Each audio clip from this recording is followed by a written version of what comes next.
Hello everyone, welcome back to my channel. তো আজকে যে রেসিপিটা তোমার সাথে আমি শেয়ার করতে এসেছি সেটা পালং চিকেনের একটা দুর্দান্ত রেসিপি। এই রেসিপিটা তোমরা হয়তো কম বেশি সবাই খেয়েছো। যেহেতু শীতের একদম শেষবেলায় এসে পৌঁছেছি, তাই ভাবলাম পালং শাক দিয়ে একটা রেসিপি চলো তোমাদের সাথে শেয়ার করি। পালং শাকের তরকারি আমরা সবসময় খেয়ে থাকি, তো এরকম চিকেনের সাথে কম্বাইন করেও কিন্তু দারুণ লাগে। তো চলো রেসিপিটা শুরু করি, কিন্তু তার আগে অবশ্যই স্কিপ না করে ফুল ভিডিওটা দেখো, এটা আমার অনুরোধ রইল। সবার প্রথমে জল গরম করে একটু নুন দিয়ে আমি পালং শাকটা সেদ্ধ করে নিলাম, আর এটাকে আমি দিয়েছি বরফ গলা জলের মধ্যে, যাতে গ্রিন কালারটা প্রপার বজায় থাকে। এবার এটাকে ঠান্ডা করে ভালো করে স্মুথ একটা পেস্ট বানিয়ে নিয়েছি। এবার কড়াইতে দিয়ে দিলাম বেশ কিছুটা সর্ষের তেল, আর দিয়ে দেবো দারচিনি ফোড়ন। তেলটা গরম হলে এবার এর মধ্যে দিয়ে দিলাম পরিমাণ মতো পেঁয়াজ কুচি। পেঁয়াজটা একটু ভালো করে ভেজে নেব। অ্যাজ ইউজুয়াল যেরকম আমরা মাংস রান্না করি সেরকমভাবেই আমরা মাংসটাকে রান্না করব। আর পেঁয়াজটা যাতে তাড়াতাড়ি ভাজা হয় ওই জন্য আমি একটু নুন ব্যবহার করেছি। তোমরা এই ট্রিক্সটা কিন্তু অবশ্যই ফলো করতে পারো। পেঁয়াজটা ভালো করে যখন দরকার ভাজা হওয়া তখন একটু নুন দিয়ে দেবে, খুব তাড়াতাড়ি জল ছেড়ে ভাজা হয়ে যাবে। এর মধ্যে দিয়ে দিলাম আদা রসুন এবং কাঁচা লঙ্কার পেস্ট। এখানে তোমরা শুকনো লঙ্কা ইউজ করতে পারো, কিন্তু যেহেতু গ্রিন কালারের হবে কাঁচা লঙ্কা পেস্ট করলে তার যে গ্রিন ভাবটা সেটাও এর মধ্যে থাকবে। আর খুব অল্প করে হলুদ দিয়েছি, কারণ এখানে যদি খুব বেশি হলুদ দাও তাহলে গ্রিন কালারটা একদমই বোঝা যাবে না। দেখো মোটামুটি কষে এসছে এবং এর থেকে তেল ছেড়ে এসছে। আমি দিয়ে দিলাম বেশ কিছুটা টমেটো। এখানে আমি প্রায় 1.5 কেজি মতো মাংস নিয়েছিলাম, সেই অনুযায়ী আমি টমেটো দিয়েছি। এখানে 2খানা টমেটো দেওয়া হয়েছে। তোমরা তোমাদের মাংসের রিকোয়ারমেন্ট অনুযায়ী এর মধ্যে টমেটো অ্যাড করবে।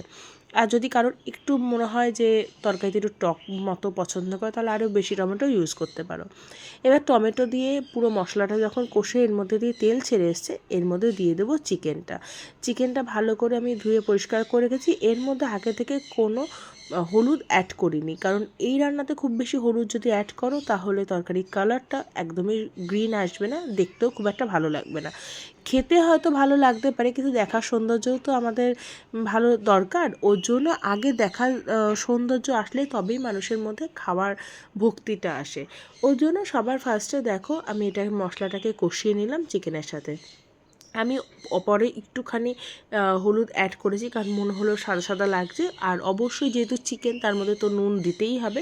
আর তোমরা চাইলে একটুখানি নুন দিয়েও মাংসটাকে ম্যারিনেট করে রাখতে পারো, তাহলে কি বলো তো নুনটা না চিকেনের মধ্যে খুব ভালো করে ঢুকবে। ব্যাস চিকেনটা আমার দেখো কষে এসেছে। এবার আমি এর মধ্যে পালং শাকের পিউরিটা অ্যাড করব। পালং শাকের পিউরিটার ক্ষেত্রে কিন্তু খুব ভালো করে পিউরি করতে হবে, যাতে এর মধ্যে কোনো দানাভাব না থাকে। এবার চিকেনের সাথে এই যে পালং শাকের পিউরিটা আছে খুব ভালো করে মিক্স করে নিতে হবে, যতক্ষণ না এর জলটা পুরোটা শুকিয়ে যাচ্ছে। এবার এর মধ্যে যে জলটা আছে সেই শুকিয়ে যাওয়া অবধি আমাদের ওয়েট করতে হবে। দেখো আস্তে আস্তে জল টানছে এবং এটার খুব সুন্দর একটা কালার আসছে। যেহেতু পালং শাক মানে আমাদের একটু মিষ্টি দেওয়ার প্রয়োজন হয়, তো এখানে আমি দিয়ে দিলাম 1 চামচ মতো চিনি।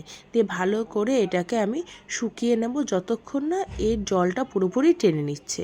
আমি ওপর থেকে দিয়ে দিয়েছি বেশ কিছুটা গরম মশলা। গরম মশলা না দিলে কিন্তু একদমই এই খাবারটা ভালো লাগবে না খেতে। আর দিয়ে দিয়েছি বেশ কিছুটা বাটার। এবার যেটুখানি আমাদের এই মাংসের মধ্যে জল রয়েছে সেইটুখানি শুকিয়ে যাওয়া অবধি ওয়েট করব, কারণ এটা একদমই ঝোলঝোলে হবে না, এটা একদমই শুকনো হবে।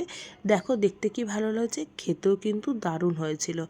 রেডি হয়ে গেল গরমাগরম পালং চিকেন। ভালো লাগলে অবশ্যই লাইক শেয়ার আর কমেন্ট করতে ভুলো না। আজ আসি, দেখা হচ্ছে নতুন রেসিপি নিয়ে।